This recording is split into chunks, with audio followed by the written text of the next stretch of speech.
La Voz del Derecho presenta Panorama Económico. Los hechos, las cifras, las medidas oficiales, el sistema cambiario, monetario y crediticio.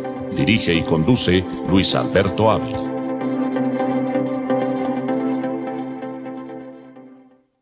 Bienvenidos a Panorama Económico con la dirección general del doctor José Gregorio Hernández Galindo. Hoy les vamos a acompañar Jimena Charri, Alejandro Velandia, Alberto Ávila, en el control máster el ingeniero de sonido Luis Daza y nuestro invitado que más adelante Alejandro nos lo presentará. Iniciamos como siempre con todo este panorama internacional, lo que está pasando en los diferentes escenarios globales, esta guerra, esta invasión de Rusia a Ucrania, independientemente de los factores de quién tiene la verdad, como lo hemos manifestado en varios programas, la verdad, el primer sacrificio en una guerra es la verdad, porque cada país construye su propio relato y sus propios argumentos para ir a la guerra. De tal manera que tenemos en este momento un incremento del precio del petróleo acelerado y esto indudablemente afecta a toda la economía global, porque los derivados de petróleo van a encarecer, suben los precios, tenemos los precios de logística, las dificultades que tenemos en logística internacional y esto ha generado, como lo hemos venido comentando de manera informal, pues una inflación global, un elemento que está colateralmente afectando a todos los países en el mundo, unos más, otros menos, pero con un fenómeno que nos está, digamos, en alguna medida llegando a nuestras casas, al precio interno de todos los productos. Y específicamente todo este cierre, esta contracción económica que estamos viendo, en el cual Estados Unidos está pues cerrando fronteras, eliminando, por lo menos cancelando todos los vuelos comerciales con Rusia, esto nos va llevando progresivamente a una situación que pues ojalá no lleguemos a una etapa de recesión económica, porque es una contracción global del mercado. Y desde luego también lo que está pasando en la Unión Europea. Si bien es cierto, la Unión Europea no está haciendo con el pie en el acelerador para el freno automático de cortar las importaciones de gas y de petróleo de Rusia por las situaciones normales y de vecindad y de necesidad de la misma Unión Europea, pues naturalmente eso está afectando la economía global. Entonces, con estos elementos, Alejandro, iniciemos los indicadores, cómo esta semana se está comportando el precio del petróleo al alza. Lo de Wall Street también vemos una recuperación de la bolsa interesante en el día anterior, pero también una caída porque la gente también hay un nerviosismo, salen a vender un día, otro día pues ya vuelven nuevamente a reaccionar la compra de acciones y esto ha tenido esta característica, ha identificado esta semana una volatilidad en Wall Street que más adelante la vamos a ver en cifras. Alejandro, bienvenido a Panorama Económico en La Voz del Derecho e iniciemos con estos indicadores internacionales. ¿Cómo estamos esta semana? Sí, muy buenas tardes a todos nuestros oyentes de Panorama Económico, mis estimados colegas Luis Alberto Ávila, Jimena Charri, ingeniero de sonido Luis Daza y director José Gregorio Hernández Galindo. Hoy mirando precisamente las dinámicas del mercado, los movimientos, vemos los datos de inflación a nivel global, los datos de balanza comercial que en algunos países sigue deficitaria, como en el caso de los Estados Unidos. Vemos que hay inflaciones muy altas, como en el caso de Estados Unidos, que está en el 7.5, pero vemos también, por ejemplo, inflación de uno de los países referentes a nivel global de monedas de refugio de capitales como Suiza, que la última revisada es el 2.2%. Más adelante también veremos, por ejemplo, también balanza comercial de los Estados Unidos. Recordemos que está en máximos históricos nunca antes vistos en toda la historia de la nación norteamericana. Está en menos de 80.000 millones de dólares en rojo. El último dato es 89.700, el anterior fue 80.000. Entonces, obviamente, ¿esto qué nos quiere decir? Que Estados Unidos está supliendo sus necesidades con más importaciones. Esto es lo que pasa cuando se castiga mucho el aparato productivo, se incentiva mucho la masa monetaria, pero la masa monetaria no es igual precisamente que lo que tiene el país para producir. No por nada muchas de las compañías estrella de Estados Unidos vienen bajando en su producción, hablando por ejemplo de las de automotrices. Lo que es General Motors y Ford ya no están dentro de las 10 empresas a nivel global, lo hacen por ejemplo Toyota, que está en el top 10, y también Volkswagen. Por eso es tan importante alimentar el aparato productivo y hacer a las compañías y a los sectores más competitivos también con el tema tributario. Lo hablábamos detrás del micrófono, que precisamente en el gobierno de Donald Trump fue una muy buena política haber bajado los impuestos del 35 al 21%. No por nada, en años posteriores se llegó a una tasa de desempleo del 3.5% y en uno de esos años Estados Unidos fue campeón a nivel global de inversión extranjera directa, porque obviamente al bajar las tasas tributarias, Estados Unidos se volvía más atractivo a nivel global y los grandes capitales y las grandes compañías ya repatriaban los dineros. Miramos, por ejemplo, también dentro de indicadores internacionales importantes, miramos materias primas. Hemos visto que ayer el petróleo cayó 10% después de que venía en una subida de rally. Esto por los problemas. El petróleo viene subiendo por dos cosas. Uno, pues porque la demanda estaba superando a la oferta y la OPEP había puesto unas cuotas. Eso lo había llevado por encima de $90. Pero en estos momentos lo que tenía la subida en fuerte rally era el tema de la guerra entre Ucrania y Rusia. Miramos, por ejemplo, el último dato hoy. En el caso del Brent, hoy está rebotando fuertemente 9.75% al alza. En el caso del Brent está cerrando en los $129.54. El WTI, que es un crudo más liviano, está subiendo el 8.53%, cerrando en los $125. Y materias primas refugio, vemos al oro en los $1.993, haciendo máximos de los últimos 2 años, mirando que hoy va subiendo el 1.39% y cerrando en los $1.993 por cada onza. En el caso de la plata, cerrando en los $26.17 y está subiendo también el 1.49%. Recordemos que estos indicadores son importantes para los refugios no solo de los bancos centrales, grandes inversionistas, sobre todo en temas de mercado. Más tarde hablaremos de otros indicadores que también nos afectan a la economía colombiana, pero recordemos que con un petróleo a estos valores, pues Colombia es muy beneficiado. Por cada dólar que se incrementa el dólar, por cada dólar que se incrementa el petróleo, el país recibe $130 millones adicionales. Eso más o menos son más de 500.000 millones de pesos. Entonces, pues es un dato bueno que lo vamos a analizar hoy con nuestro invitado. Él ha estado en el tema de mercado de capitales. Recordemos que nuestro invitado va para el Senado, va primero en lista por el Movimiento Salvación Nacional y nos irá a comentar algo de las banderas, que es también su primera vez en el sector público, en el sector legislativo, porque recordemos que el Senado y la Cámara son los que legislan. Entonces le damos una invitación muy especial a José Miguel Santamaría. Los micrófonos son tuyos. Bueno, pues primero que todo, muchísimas gracias por invitarme acá a La Voz del Derecho. Panorama Económico. Panorama Económico, y hablar sobre economía un rato y echar carreta y echar números sobre lo que está pasando en la economía, que muchas veces la gente habla mucho de economía, pero no dice las cosas que verdaderamente están pasando. De acuerdo. De acuerdo. El profesor Paul Krugman esta semana, que fue Premio Nobel de Economía, hace unos elementos importantes. Él compara la década de 1970, 1980 y dice que no estamos viviendo la misma etapa, que tiene todavía un margen de acción la Reserva Federal y que la Reserva Federal perfectamente puede controlar la inflación. Él no se asusta por los procesos las etapas que ha habido tanto en la presidencia de Donald Trump como el presidente Joe Biden. La Reserva Federal ha tenido un comportamiento similar, o sea, cerca de 5.9 billones se han emitido en los Estados Unidos, la Reserva Federal. Y antes en el gobierno, él dice, Paul Krugman dice que en el gobierno del presidente Trump no se presentó inflación precisamente porque no tuvo ni pandemia aguda ni las situaciones que está viendo el mundo en este momento. Paul Krugman argumenta que a futuro, si la Reserva Federal maneja una estrategia en el cual, como no lo hace Colombia, el Banco de la República solamente defiende o está propendiendo por controlar la inflación, Paul Krugman analiza que la Reserva Federal tiene dos funciones muy importantes: mantener el pleno empleo, por buscar el pleno empleo permanentemente en los Estados Unidos, y que si la Reserva Federal se orienta hacia la producción, o sea, bajando, por lo menos no subiendo las tasas de interés, porque él recomienda que tasas de interés altas llevan a que la inflación busque la tasa de interés. En la medida en que la tasa de interés esté en el 50%, 60%, la inflación no puede estar en el 5%, en el 3%.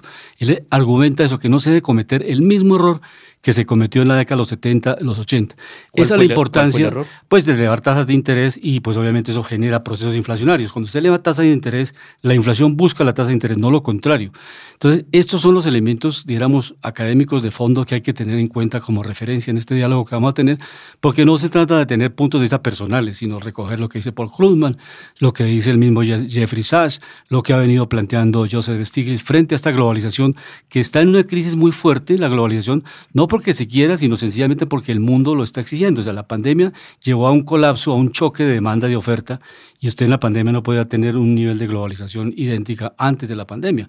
Ahora, con este conflicto armado que se está presentando entre Rusia y Ucrania y toda esta amenaza que está, pues, obviamente colateralmente afectando al mundo, eso va a llevar que la globalización no puede y que los países tenemos que enfrentarnos a o producimos lo que necesitamos de manera práctica en nuestras regiones, mejoramos productividad, desde luego, porque no podemos ser inferiores a esa productividad global, y eso permitirá que cada país tenga una identidad y una división internacional de trabajo. En el caso de Colombia puede ser y debe ser una potencia agrícola, y este es un elemento trascendental en el análisis que estamos haciendo hoy a nivel global. Entonces les dejo esos elementos de juicio porque es importante tomar todos estos estudios que no solamente están haciéndolo hace 2, 3 años, sino muchos años, 15, 20 años, la Universidad de Yale, la Universidad de Columbia, las distintas universidades donde Paul Krugman o Stiglitz o Jeffrey Sachs han venido generando investigación sin ningún fanatismo. Hay un estudio académico. Eso es a lo que voy, estudio académico, un conversatorio. Alejandro, un estudio académico no va para analizar un gobierno, ni detrás de un presidente. Uno no puede defender a una persona. Yo no puedo ser ni defensor de Joe Biden ni defensor de Donald Trump porque cometo un error, pierdo identidad. Claro, hay que defender ese resultado. Los resultados. Porque es que hay mucho académico, perdón, corrijo. Hay mucho académico que sigue repitiendo lo mismo y que la fórmula no le da. Le voy a contar historias de la vida real. Cuando Donald Trump, ¿Qué académicos? Muchos. Por ejemplo, ¿cuáles? Piketty habla mucho de lo social, ¿sí? Tomás Piketty. Sí, habla mucho de lo social, pero no da la fórmula precisamente para que el sistema se rebalancee. Voy a poner un ejemplo claro. ¿Cuáles propuestas no le gustan? Voy a poner un ejemplo. Voy a poner un ejemplo claro de lo que sirve en la economía, porque es que mucho premio Nobel es especulativo. No se da por el resultado. Me explico. Cuando hay un premio Nobel de medicina es porque sacó algo y fue efectivo en el resultado. Quiero que me deje terminar con esto. Es que estábamos hablando de Donald Trump. Muchos de estos criticaban a Donald Trump. Él bajó impuestos y es una fórmula que también a los intereses, porque muchos critican la tasa de interés, pero él bajando impuestos generó más competitividad en los Estados Unidos. Él estaba haciendo nuevos acuerdos precisamente con los socios comerciales más importantes que eran Japón, China, México, Canadá. Estaba rebalanceando su comercio internacional. Obviamente llega una pandemia, pero no podemos echar la culpa a la pandemia de todo, porque es que ¿qué hace el Ejecutivo con respecto al problema que sucede? Entonces, dentro del gobierno de Trump y dentro del gobierno de Joe Biden se generó el estímulo, claro. Pero si uno va a mirar cuánto tiempo le duró la pandemia a Trump, fue 1 año. Y le entregó la inflación en 1.4%. Apenas empezó a entrar Joe Biden, empezó la inflación a crecer mes a mes y llegó al 7.5%. Entonces uno tiene que enfocarse también en lo que está pasando mensualmente y en el tema de datos. Mirando, por ejemplo, bolsas internacionales, hoy vemos cayendo generalmente a todo el mercado en los Estados Unidos, en Europa y parte de Asia. Vemos, por ejemplo, al Nikkei, que es el indicador de la bolsa de Japón, cayendo el menos 3.33%, cerrando en los 25.120 puntos. El FTSE de Londres, cerrando en los 22.464, cerrando fuertemente a la baja en menos el 6.24%. La caída en la bolsa de Londres es muy fuerte. En el caso de Alemania, en su indicador DAX alemán, cerrando en menos el 4.41%. El Eurostock 500, cerrando en menos el 4.96%. Ya la bolsa de Estados Unidos no está cerrando tan fuerte, pero sí está cayendo. Vemos al indicador Dow Jones 0.53 a la baja, Standard & Poor's 500, menos 0.79%. Tasas de bancos centrales, miramos la emergencia en Rusia, la tasa la subieron al 20%. La próxima revisión para tasa en Rusia es el 18 de marzo. Está en el 20%, es de los bancos del G20 que tienen la tasa más alta. La otra tasa alta que vemos en el mercado de Banco Central, Brasil, 10.75%, China 3.70%, India 4%.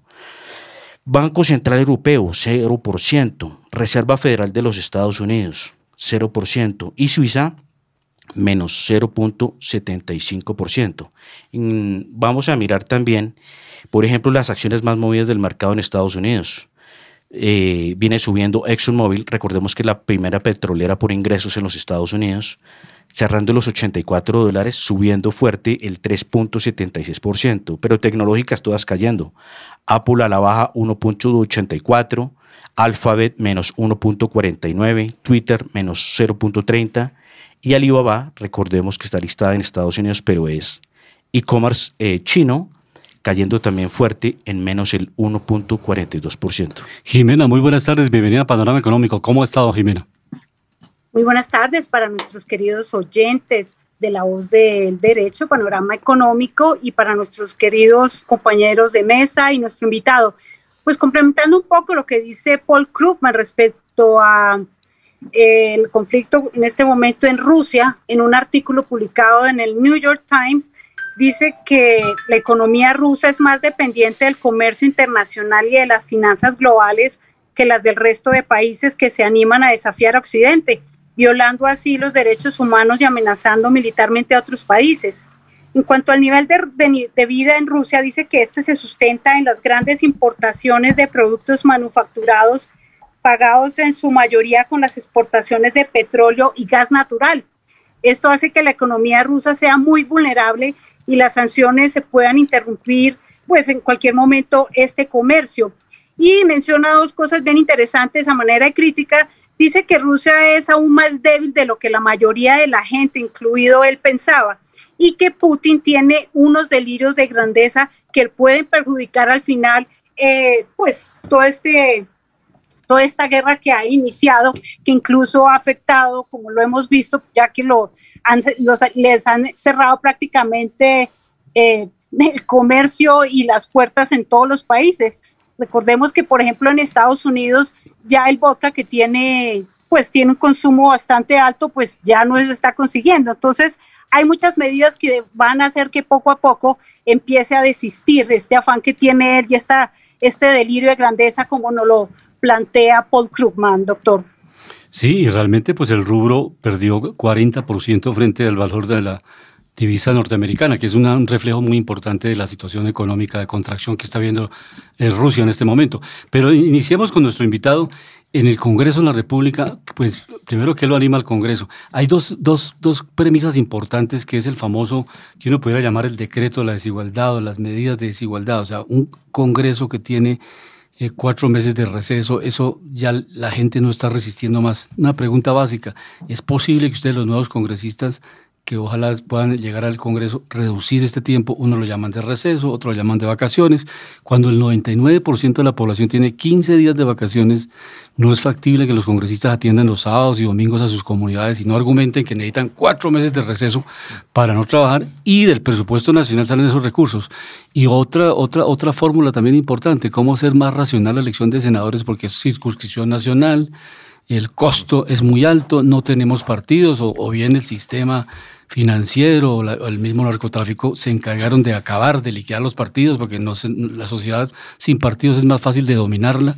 Hay muchos elementos de la ciencia política que hay que analizarlos. ¿Cómo ve usted esta situación? ¿Es factible que lleguemos a un consenso independientemente de partidos, que realmente todos los colombianos y colombianas tengamos los mismos derechos y deberes? O sea, si el Código Laboral dice que hay que trabajar y al año tener 15 días de vacaciones, pues que sea para todos los trabajadores en Colombia y no para unos 4 meses.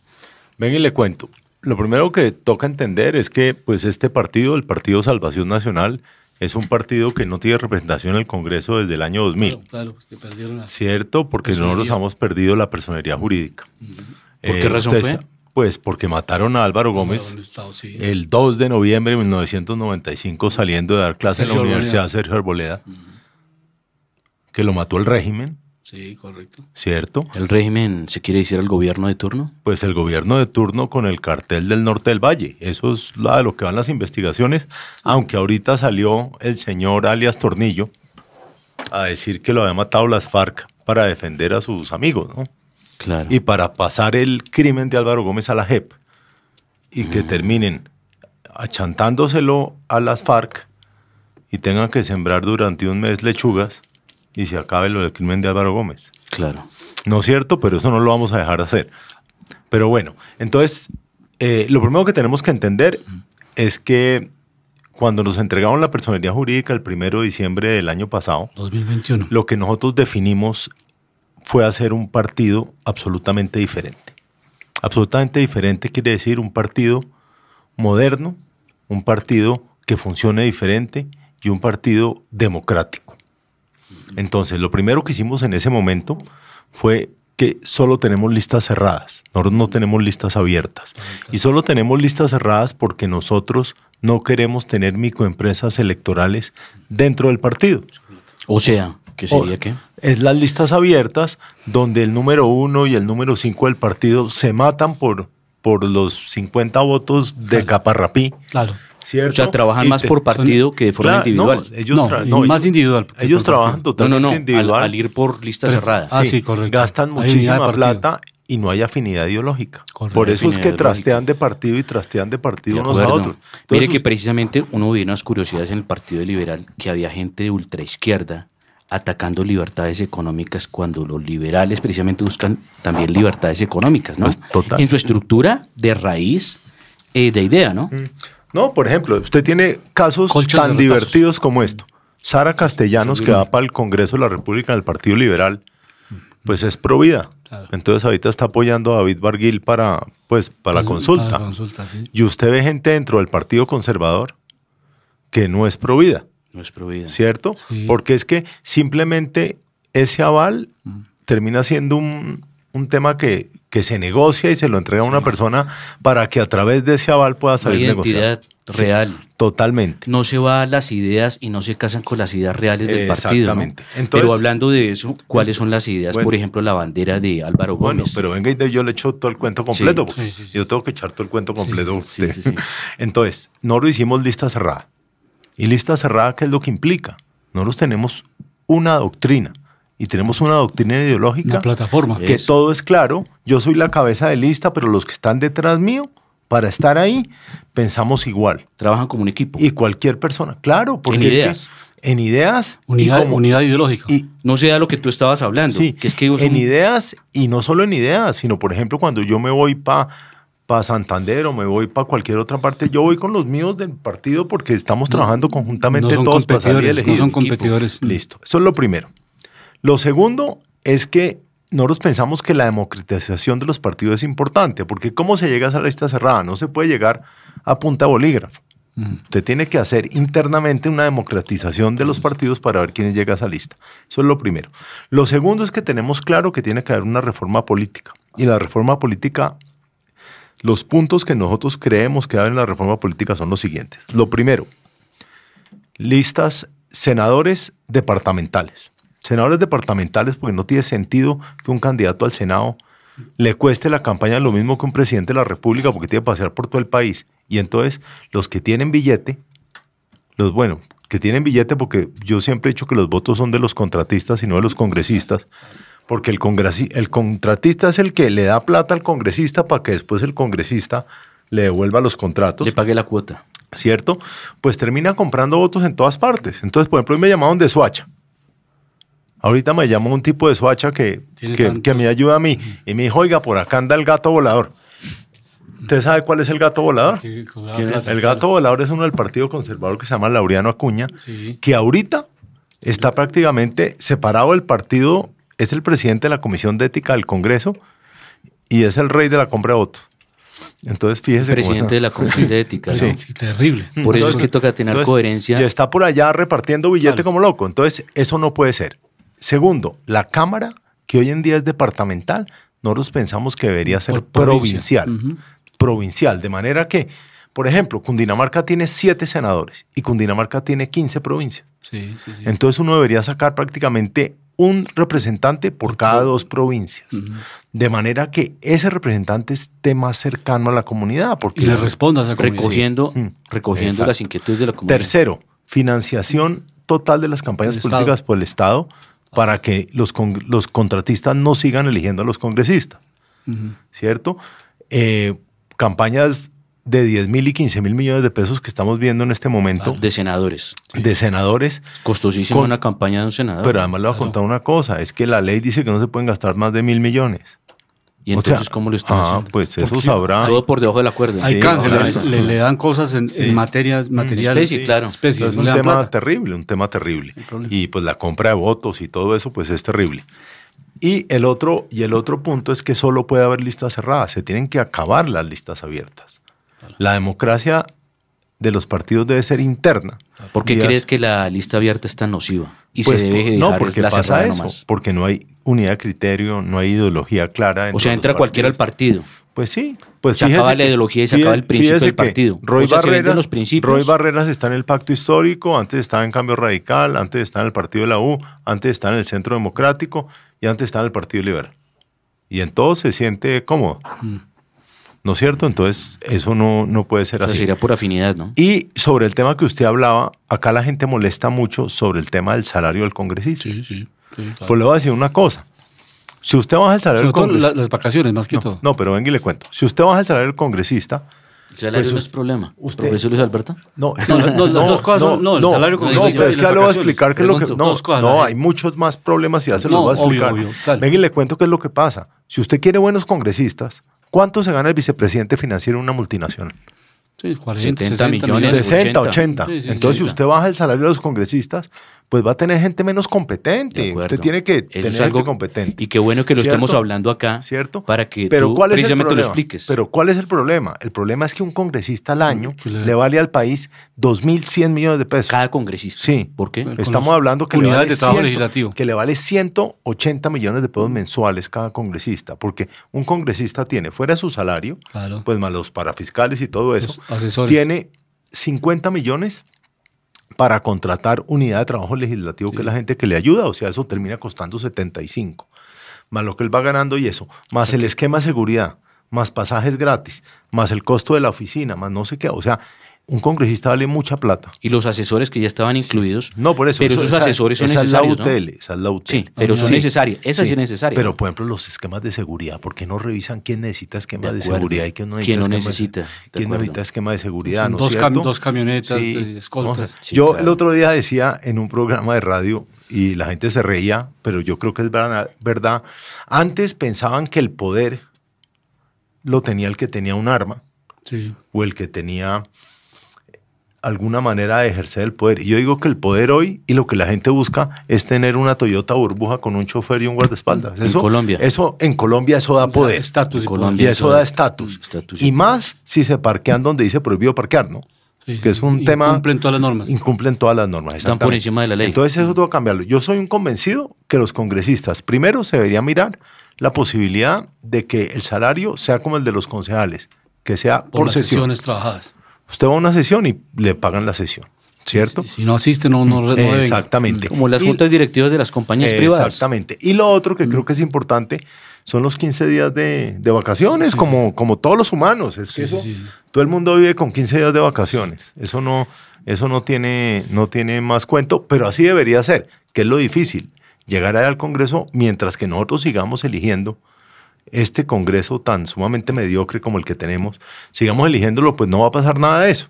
Y esa es una de las tareas que tienen muchos ustedes como periodistas El y relevo. como personas, es realmente decir, oiga, este tipo fue buen congresista, este fue malo, este hizo tanto, A eso porque voy. la gente no sabe, porque la gente está esperando la teja, el ladrillo y los 50.000 y intercambio. el tamal, Sí, y no, vuelven no a es- elegir a los mismos. Eso iba a decir yo, no es tan bueno que sea haciendo demagogia, sino que haya demostrado resultados positivos. ¿sí? De acuerdo. Por ejemplo, vuelvo y repito algo, hablando de premios Nobel y de hombres que han hecho efectivas economías.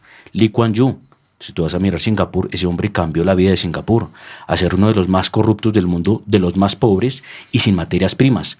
Hoy en día tiene de los PIB per cápita más altos del mundo. Pero tiene autoridad. Es que lo que pasa es que acá no tenemos Es autoridad. una maravilla. Mira, Pero- Irlanda.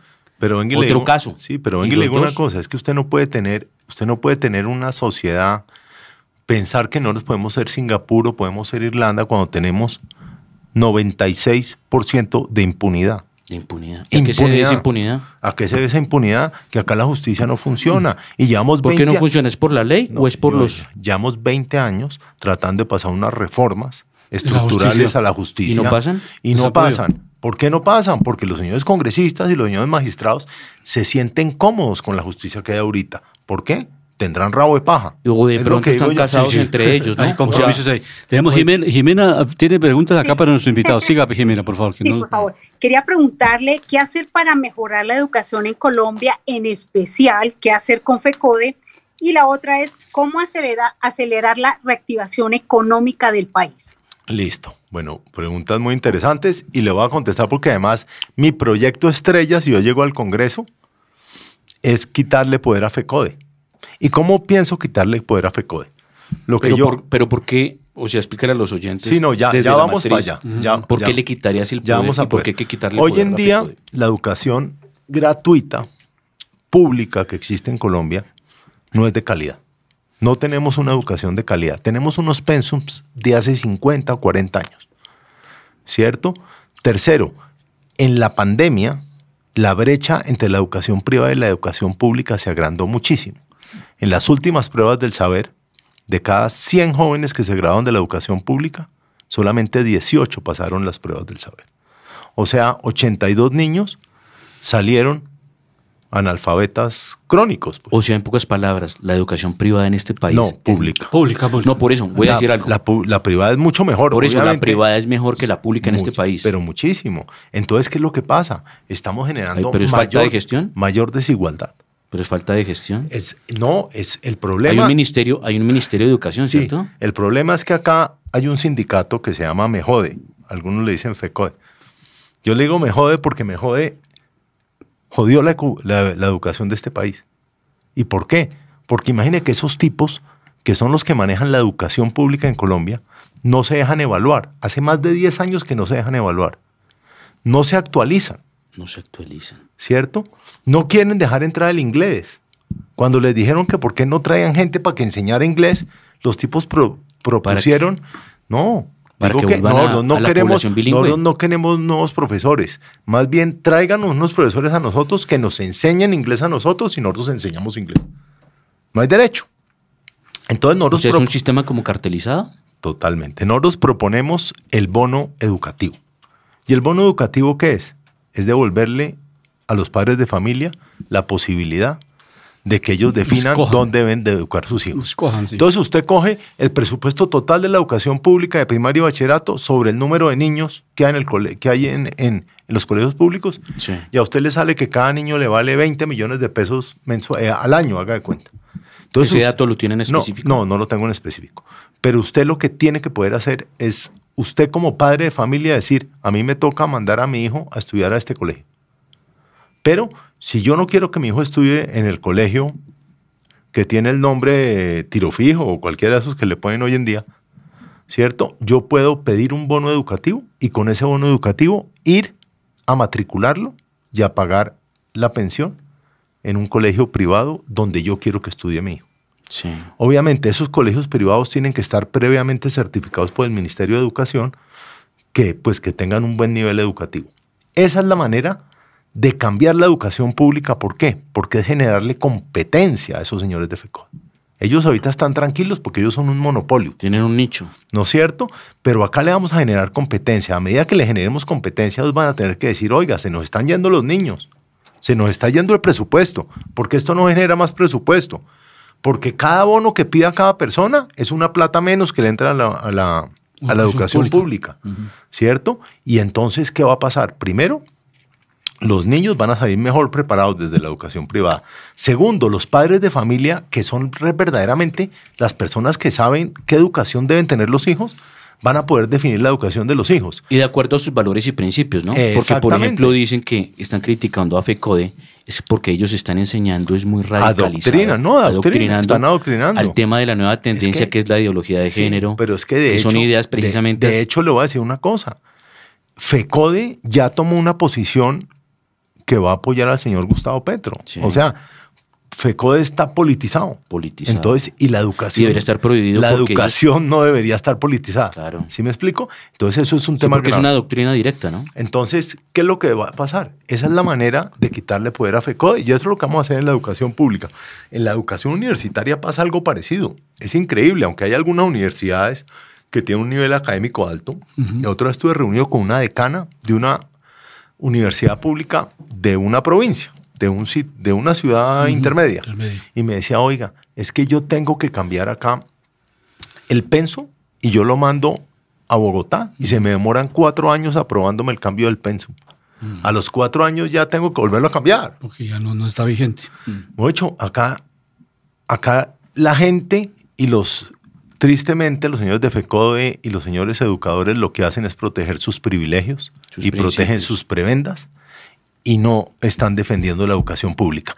Y mientras creo que son de los servidores públicos que a veces se pensionan con 3 y 4 pensiones. Tienen 2 y 3 pensiones, pero digo que es lo importante ahí, es que si nosotros no mejoramos la educación de este país, nosotros no vamos a poder sobrevivir. Es que usted va a Singapur y usted va a esos sitios y allá la educación es una educación de calidad.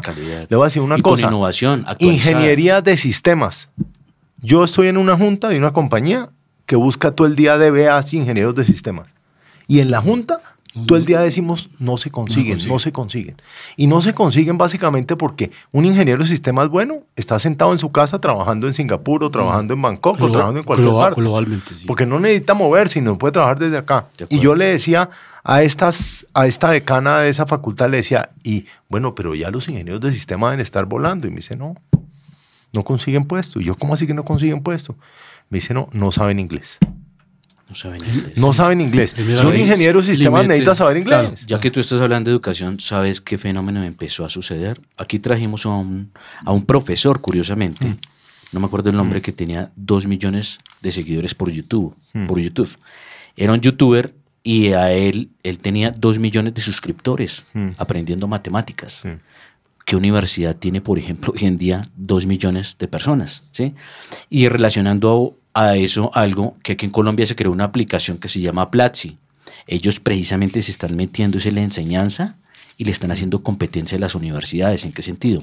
Están volviendo el estudio más práctico y de último nivel. Claro. O sea, de acuerdo a lo que necesita la industria. Es que ese es el otro problema. Me encontré con una niña de 19 años en la Plaza de Mercado de Tunja.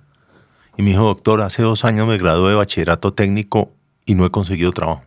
Y le dije, ¿y qué hizo en la parte técnica usted? Y me dijo, metalmecánica. ¿Usted cree que hoy en día en la parte técnica de las universidades tenemos que dar de los colegios tenemos que dar metalmecánica? ¿Cuánta gente, métase los clasificados del tiempo y mire a ver cuánta gente está buscando una persona para torno o para fresadora? Nada.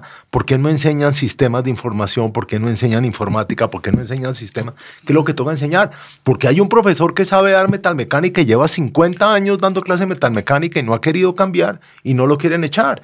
Es que... De acuerdo, mira que tú has tocado algo que es vertical y hay que decirlo. O sea, nosotros no somos países tercermundistas, es porque quedemos acá en la mitad del planeta, sino precisamente por las políticas que adoptamos, lo que aprendemos de los otros países, lo que traemos. Entonces nosotros y el planeta nos está dejando ver que somos interdependientes. Entonces, eso en cuanto a educación, pero quiero contestar también la pregunta sobre el tema de cómo fue con la reactivación económica, ¿no? Sí, acelerar la reactivación. Sí, pero le cuento. El problema de la reactivación económica es que nos está llevando a unas inflaciones que hacía mucho que no vemos. Lo que está pasando acá en Colombia y lo que está pasando en el mundo, yo lo llamo y escribí un artículo que lo pueden encontrar en diferentes revistas, que se llama La explosión del consumo. Y acá lo que pasó es que los hábitos de consumo cambiaron. Y cambiaron muchísimo los hábitos de consumo. Acá en Colombia. En el mundo. En el mundo. En el mundo. Claro. ¿Por qué? Porque la gente vio cerquita la muerte. Es mi impresión. La gente vio cerquita la muerte y dijo, oye, yo tenía ahorradita plata. ¿Para qué compro cosas? ¿Y para qué? Yo tengo que ir a gastármela. Sí. Y la gente está saliendo a consumir, está saliendo a hacer una cantidad de cosas que no hacía antes. Entonces cambió los hábitos de consumo. Adicionalmente, hubo durante un momento de la pandemia que se dejaron de producir cosas y volver a reactivar esa producción de cosas ha tenido mucho esfuerzo, más el tema de logística, que todos sabemos que fue un tema terrible a nivel mundial porque los contenedores se quedaron en unos sitios diferentes a los barcos. Y usted tiene que volver, eso es como un ajedrez. Claro, usted tiene que volver a triangulación. Sí, usted tiene que volver a reacomodar todo eso y eso ha sido difícil. Es más, lo que usted, antes que estamos hablando, que usted decía que en China no había pasado eso, pues le voy a decir una cosa. El problema de los chips es terrible. De Taiwán.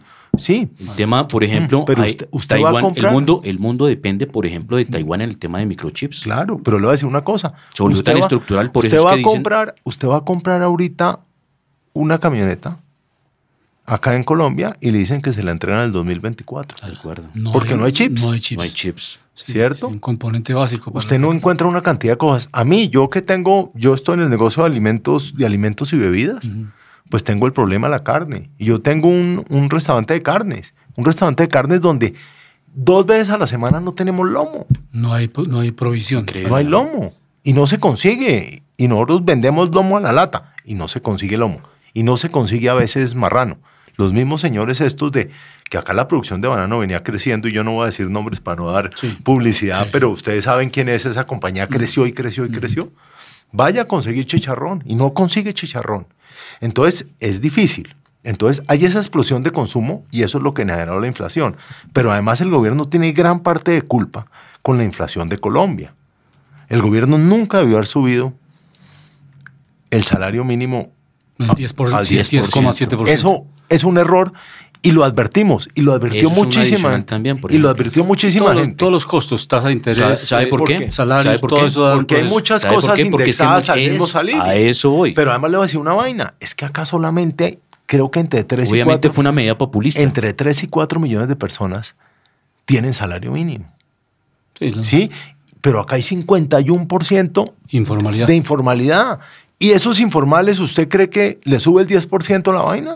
Esa gente está llevada. Lleva- No llega. es cierto, porque le subió el agua, le subió la luz, le subió todo. Pero ya a hay ellos otra no le cosa. subió el ingreso. Y le voy a decir una vaina. Pero hay otra Estuve, cosa, José estuve Miguel. en el pueblo, yo eché mucho territorio. Yo digo, acá, y lo digo así, al gobierno se le llena la jeta diciendo que tiene un salario mínimo de 1 millón de pesos. Y usted va a esos municipios y usted ve esos campesinos con jornales de 25.000 pesos diarios. No, sí. Entonces usted dice, ¿qué está pasando acá? De acuerdo. Dígame, ¿qué está pasando acá? Sí, sí. Entonces, Una acá tenemos una simetría muy grande. cometieron un error grandísimo. Y el error que cometió el gobierno hace 2 semanas, más grave todavía. ¿Cómo va a aumentar el vaino solidario, el ingreso El solidario? ingreso solidario no lo dejó permanente. No, pero es que lo aumentó Lo de quiere valor dejar también, permanente. Lo aumentó Lo de aumentó de valor valor, también, Y le está diciendo al ¿cierto? otro gobierno que también lo Y respete. están ¿no? diciendo Al que viene. toca aumentar el PAEF. Son 5 millones, ¿no? Dejemos esa vaina porque nosotros no sabemos dar subsidios porque los subsidios los damos mal. Y le voy a contar los subsidios. Son 5 millones, ¿cierto? Lo malignos, no sé cuántos son, lo malignos que son los subsidios. En Bogotá hay un subsidio que se llama el subsidio a la madre cabeza de familia. Y le dan 180.000 pesos a cada madre por cada niño. Por cada niño. Hay niñas de 23 años en los barrios marginales con 5 hijos. Con O sea, se 5 vuelve, hijos. se vuelve su negocio. Pues se volvió, no, Sí, sí. un subsidio que se suponía Es que era tan bueno, importante la se educación. convirtió en un subsidio que está acabando las bases de la familia y las bases de Las todo. bases de la Entonces es familia. difícil. ¿Y por qué acaba las bases de la familia? Explícalo, por favor. No, pues acaban las bases de la familia por lo mismo, porque las mujeres dicen, yo para qué voy a trabajar, sino más bien tengo chinos, se los dejo manejando a mi mamá, ¿cierto? Y la china que tiene 5 hijos de 23 años se la pasa en el salón de belleza, Con los porque va para el sexto. Porque Va para el sexto porque ese es tu Porque ingreso. es un negocio, ¿cierto? No cuida O sea, a los cada chinos, vez que no le tenga un hijo importa, más, no le importa la más cosa. ingreso. Pero eso sí tienen algo de recato porque a cada niño le tienen un papá. Bueno, y haciendo un viraje, ¿cómo vemos este marco, el IVA, la exención de IVA en esos 3 días que el gobierno, pues ya eso se convirtió en una Sí. formalidad cada año, 3 días al año. A mí se me hace que mañana eso- viernes tenemos el primer día de este año sin A IVA. mí no se me hace eso grave, se me hace que eso ha ayudado a que haya consumo y le ha ayudado a las grandes superficies. Mueve la economía. Pero eso no le está ayudando a la producción nacional, ¿no? Sí. Porque eso, pues la gente lo que Mucho compra es producto de televisión. tecnología importado. Tecnología, Sí, celulares. la gente lo que compra es el celular, la televisión y eso, pero eso está bien, eso a mí no se me hace grave. A mí lo que se me hace grave, en términos de lo que está pasando hoy en día, es que Colombia tampoco ha logrado hacer una reforma tributaria estructural. Una reforma tributaria que verdaderamente acabe con ese estatuto tributario que realmente es lo más absurdo del mundo. Es que usted va a cualquier otro país ¿Absurdo en cuanto a qué? a la Es cantidad de muy leyes, extenso. a la cantidad de exenciones, a la cantidad de todo.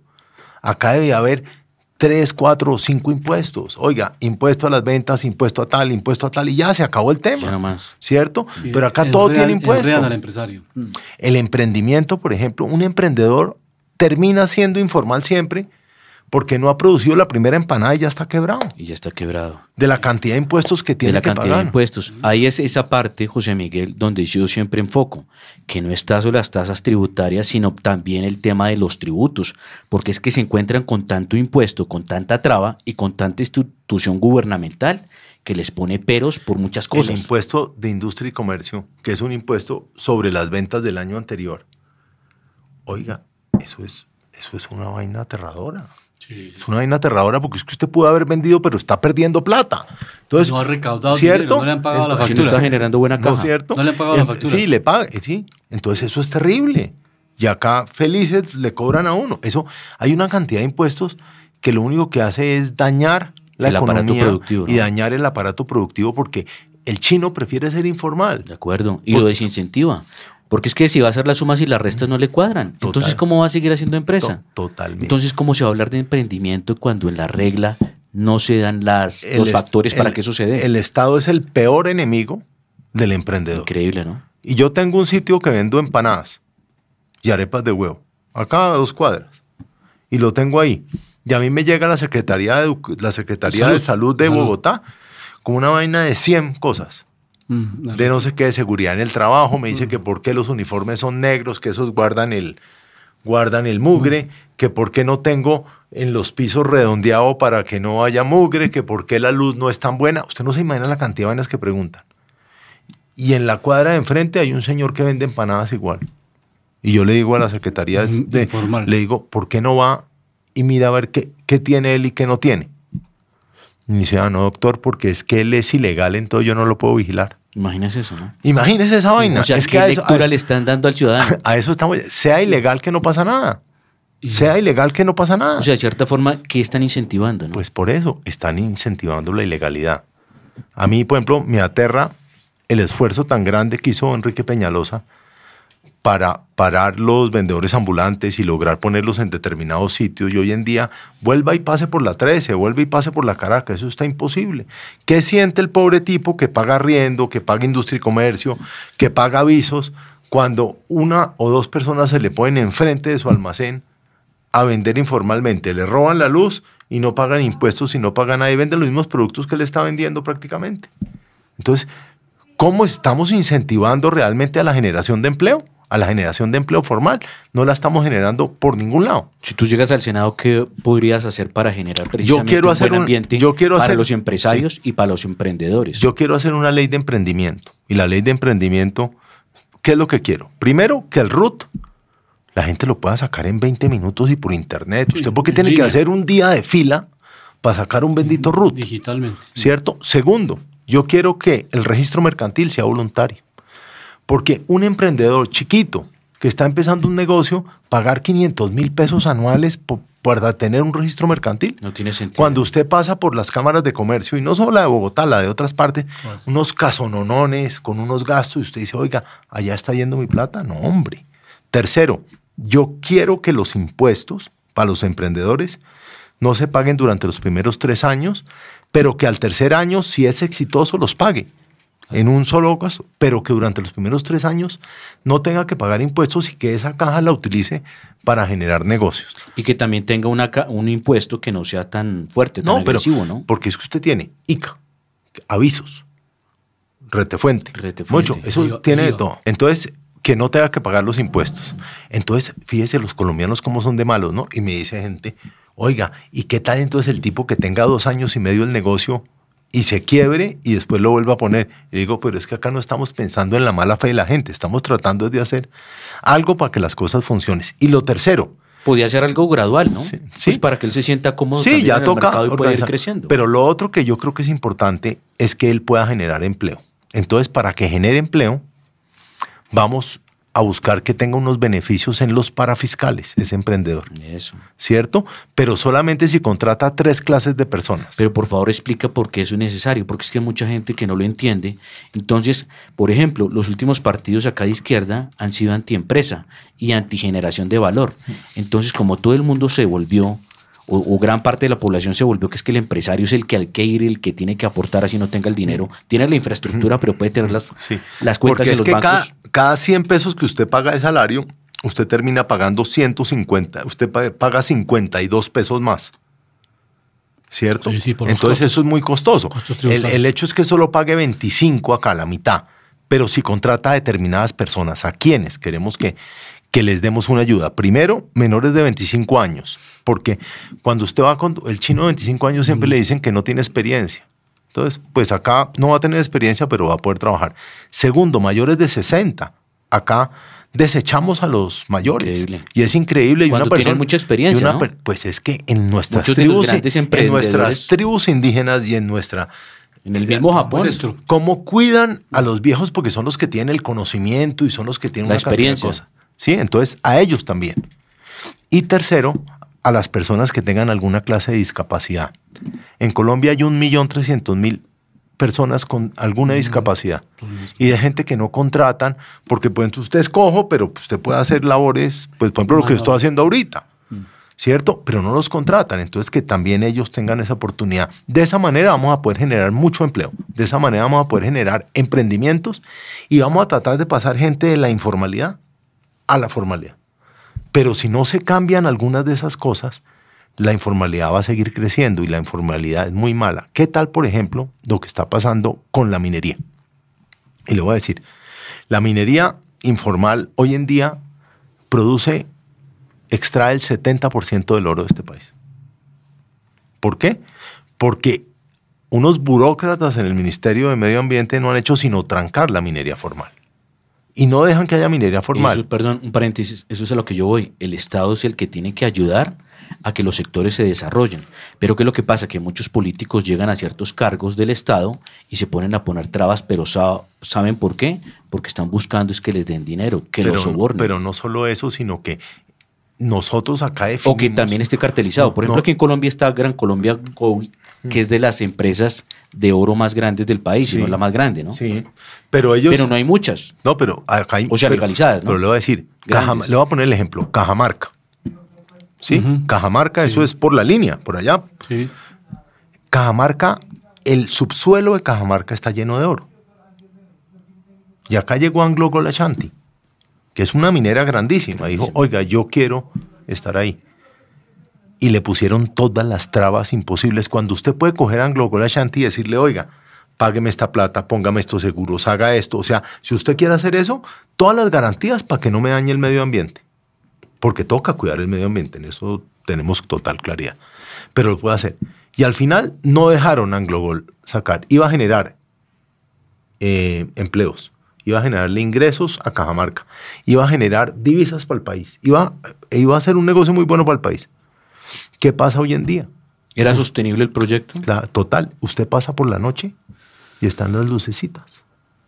Minería ilegal. 10 veces más contaminante. 0 empleo formal, 0 divisas para el país y solamente protección a grupos ilegales. Grupos ilegales, ¿no? Sí. Lo más importante. Claro, entonces fíjese lo que estamos haciendo. Lo mismo va a pasar en Santurbán, lo mismo está pasando en otras partes. Si acá no hacemos un matrimonio entre la defensa del medio ambiente y la protección del medio ambiente y el desarrollo económico, nos vamos a morir. Así sea en turismo, así sea en lo que sea. Fíjese lo que está pasando en Chiviriquete, ¿no? Entonces, acá en Colombia definimos que para cuidar nuestros parques naturales no pueden dejar entrar al hombre. ¿Pero usted cree que los ilegales no entran? Claro. Pues claro que entran, ¿cierto? Entonces, ¿no será que eso es de doble vía? Tenemos ese grave problema porque acá lo que tenemos que hacer es hacer las cosas bien. En el Tayrona, hace unos años, yo no sé si ustedes se acuerdan, una compañía de hoteles, la más elegante del mundo, quiso entrar al Tayrona y a la Sierra Nevada a poner un hotel. Una compañía que se llamaba Seven Senses, como 7 sentidos. Iba a hacer todo para hacer que eso fuera sustentable y todo eso. No la dejaron entrar, porque allá acá piensan que el Ecoave y no sé qué vaina es lo que funciona. Y además ese turismo no deja plata. El turismo que deja plata es el turismo de calidad. Usted va a todos los municipios del país, y esto es un cuento que yo he hecho, y todo el mundo me muere a la risa. Te va a cualquier municipio del país, y usted le dice a la gente, oiga, ¿cuál es el mayor potencial económico que tiene este municipio? Y todos dicen que el turismo. Y usted va y mira y no tienen un restaurante, no tienen un hotel, no tienen la infraestructura, no tienen absolutamente nada. Y usted dice, ¿cómo piensa que el turismo va a hacer eso? ¿Cierto? Acá, si queremos que el turismo verdaderamente sea algo bueno, tiene que ser un turismo de calidad, un turismo que deje plata. Acá la gente que se va a Patovia a hacer rafting y a hacer toda esa vaina, lleva el agua desde Bogotá, el termo desde Bogotá lleno. José Miguel, ¿usted cree que en este país hay que cuidar el sector energético? Hablo de que, por ejemplo, en este momento tenemos petróleo rondando $130, Ecopetrol, por ejemplo, rentable a 29, tenemos unos excedentes, una maravilla en este momento, y Colombia, por ejemplo, a través de Ecopetrol, ISA y otros protagonistas del mercado estatales pueden generar y seguir creciendo y generar más ingresos, ¿no? O sea, casos sostenibles como el que hablábamos de Noruega en muchos programas, donde ellos han usado esas empresas, las han manejado tan bien, que han generado activos. Digo que me preocupa y estoy de acuerdo con usted. O sea, nosotros tenemos que utilizar nuestros recursos naturales para generar valor y generar riqueza y hacer otras cosas. Y tenemos que hacerlo. Yo personalmente no creo que sea $29 nuestro precio promedio de sacada. Y le voy a decir por qué. Porque acá tenemos unos problemas de transporte muy grandes en el petróleo que genera unos gastos. Eso es lo que dijo el presidente de Ecopetrol. Sí, ¿no? Pero podemos estar pensando, yo estaba pensando entre 40 y 50 dólares. Pero digo que es lo que más me preocupa de eso, que tenemos petróleo por encima de $70 desde hace más de un año y nosotros teníamos muchos pozos donde era costoso, era de 60, $65 y no los han reactivado.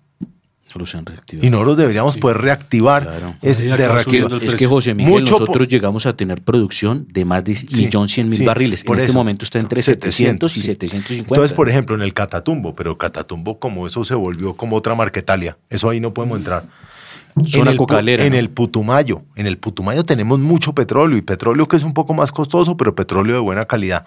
Y allá tampoco está pasando eso. Entonces, y lo otro que me preocupa mucho de lo que está pasando con el petróleo ahorita es que el gobierno se nos va a relajar porque le va a entrar más billete al gobierno y no va a hacer lo que debe hacer. Por eso te iba a decir una cosa, no es más importante que llegue al gobierno y al poder más gente con don de administrador que despilfarrador. Pero le voy a decir qué es lo que pasa. Porque eso es lo que pasa acá, porque en vacas gordas no se invierte sino se despilfarra más. Pero ¿qué pasó? Porque el político ve una cantidad de dinero, dice no gastemos, y el político tradicional piensa que es que el gasto es una inversión, ¿no? Pero acá ¿qué pasó? Y el tiempo es una limitante, se nos está agotando el tiempo. Pero le voy a decir, minuto para que pueda... Pero ven, ¿qué fue lo que pasó? Acá le quitaron la regla fiscal al gobierno. Y abrió las patas 270 grados. Y hoy en día cabe un Transmilenio de helado por ahí. Y están gastando como locos. Y esta subida del petróleo les va a dar una cajita que se van a relajar. Colombia no es viable con deuda como porcentaje del PIB del 70%. No es viable. Muchos países pueden ser viables. Colombia no es viable. Y acá tenemos que mirar de qué manera organizamos eso. Y yo no veo a este gobierno ni a este ministro haciendo la vuelta. ¿Tú estás de acuerdo en reducir el tamaño del Estado? Totalmente. Menos mal que queda poquito tiempo del gobierno que está vigente, que se termina en agosto y ya llega el nuevo gobierno. Llegamos al final de Panorama Económico con la dirección general del doctor José Gregorio Hernández Galindo. Hoy les acompañamos Alejandro Velandia, Alberto Ávila en el Control Master, el ingeniero de sonido. Una última palabra. Nos veremos la próxima semana. Una última palabra sería, ¿qué le vas a decir a tus votantes y a los que te van a seguir? ¿Qué palabras tienes para tus seguidores? ¿Por qué votar por José Miguel Santamaría? Yo siempre digo, y estuve en algunos gremios hablando sobre por qué votar por mí, y digo que yo soy uno de ellos y yo soy uno de ustedes. O sea, yo soy un tipo que las quincenas tengo que salir a buscar plata y buscar cómo pagar la quincena, tengo que generar valor en las compañías que tengo. Yo tengo muchos emprendimientos, muchos que me ha ido bien y muchos que no me ha ido tan bien y muchos que me he quebrado, pero yo soy un generador de empleo grandísimo en el país. Y me gusta decir que soy eso, pero soy uno como ustedes. Yo sé lo jodido que es el día que toca pagar las cesantías, yo sé lo sobado que es buscar para la prima, porque yo tengo empresa, ¿cierto? Y yo no soy como ellos, yo no soy un burócrata que está acostumbrado a que le llegue la plata, y no soy un corrupto porque nunca he sido empleado público y nunca he tenido un contrato con el Estado. ¿No tienes esa psicología de político antiguo? Yo todavía no sé por qué tomé la decisión de meterme a esta vaina, pero estoy acá metido porque yo quiero mirar a mis hijos de frente y poderles decir, hice todo lo posible para que no subiera el aprendiz de tirano ahorita. Porque eso es muy grave. Y pues yo la verdad, yo sí les digo una cosa, les pido el favor, qué pena, que voten y busquen el arcoíris. Yo estoy en el Movimiento de Salvación Nacional, busquen el arcoíris, lista cerrada, yo soy el primero en la lista, y tachen ese arcoíris. Y van a votar por mí y van a tener una persona ya que piensa como ustedes y que va a lograr hacer muchos cambios de los que hace mucho tiempo todos estamos esperando que se hagan. ¿Cuál es la lista? La lista Movimiento de Salvación Nacional, el legado de Álvaro Gómez Hurtado, es un arco iris, buscan el arco iris y tachan el arco iris. Es lista cerrada, entonces no hay número, solamente el arco iris. Bueno, listo, mucha suerte. muchas Recordémosle a los políticos, a los que van a llegar como políticos, que el futuro de la sociedad de país está en manos de ustedes. Total. Sí, y van a llegar de todos los partidos, y en todos hay buenos, excelentes candidatos, como también hay otros, como hablamos al comienzo, con financiación non santa, con recursos no santos, en fin. Pero le voy a decir, el Congreso que hay ahorita no es un Congreso digno. El Congreso que hay ahorita es un Congreso que se ha dejado comprar. El Congreso, y se ha dejado comprar por los gobiernos de turno. Porque acuérdese que a nosotros, el 2 de octubre del 2016, nosotros salimos y dijimos que no queríamos ese proceso de paz. Ese proceso de paz, chambón que había. Y lo negociaron. Y lo pasaron por el Congreso. Por encima de todo el mundo comprado popular, a punta de contratos. Por encima del pueblo. ¿Y qué? Mire lo que ha pasado hoy. Llevamos 6 años de la JEP. 6 años de la JEP. No ha habido la primera condena. Y la JEP vale 400.000 millones de pesos y no ha habido la primera condena en la JEP. Listos. Muchas gracias. Bueno. Muy buena tarde para todos. Gracias. Bueno, pues. La Voz del Derecho presentó Panorama Económico. Los hechos, las cifras, las medidas oficiales, el sistema cambiario, monetario y crediticio, la agricultura, la industria, en La Voz del Derecho.